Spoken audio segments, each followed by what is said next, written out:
हमेशा देखो, मैं बार बार कहता हूँ कि क्लासरूम में अच्छे तरीके से आप प्रेजेंट रहिएगा तो आपको समझ में आएगा। जामिया मिलिया इस्लामिया का एंट्रेंस में कह रहा हूँ ना, चुटकी बजा के आपको निकलवा दूंगा। सिर्फ कंडीशन क्या है आपको कि जो पढ़ाया जा रहा है उसको आपको क्या करना है, अच्छे से समझ के पढ़ना है और ईमानदारी के साथ पढ़ना है। झूठ नहीं बोलना है क्लासरूम में। अगर आपने झूठ बोला कि नहीं सर मुझे समझ में आ गया है, तो मैं उन टीचरों में से नहीं हूँ कि आपके बोलने से ताली बजवा दूंगा क्लास में सिर्फ और खत्म कर देंगे।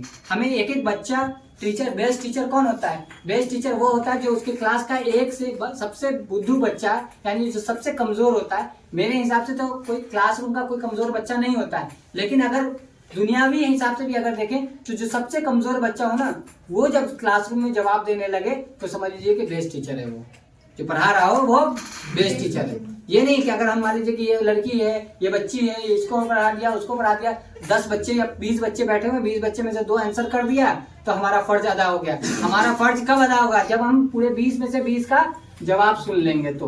और आपने देखा होगा मेरा तरीका वही है कि जो सबसे क्लास का लगता है कि ड्रॉप आउट स्टूडेंट है, जो इस बार नहीं कर पाएगा, नेक्स्ट ईयर कर पाएगा, हम उसी पे ही ज्यादा फोकस कर बनाए रहते हैं। क्योंकि वो अगर करने लगेगा तो क्लास का जो अच्छा स्टूडेंट है उसको खुद ही बूस्ट मिलेगा, वो खुद आगे बढ़ेगा।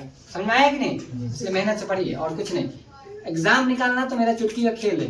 एग्जाम कोई बड़ी बात नहीं, आप मेरे अलग से बैठ के पढ़ लीजिएगा। अभी 1 घंटा बैठ कर, ये सब कोई चीज है, जो मैं पढ़ाऊंगा वही क्वेश्चन आएगा और उससे बाहर अगर आ गया तो आप जो बोलना होगा बोल दीजिएगा। लेकिन आपको ईमानदारी से पढ़ाई करना है। बार बार कहता हूँ, चाहे रिक्वेस्ट करवा लीजिए, हाथ जोड़वा लो, लेकिन मेहनत से पढ़ो। ये जो झूठ बोल के जो तुम हल्ला हंगामा और जो क्रिएट करते हो, मुझे दिखावा टीचर बनने नहीं आता, ना दिखावा करने आता है।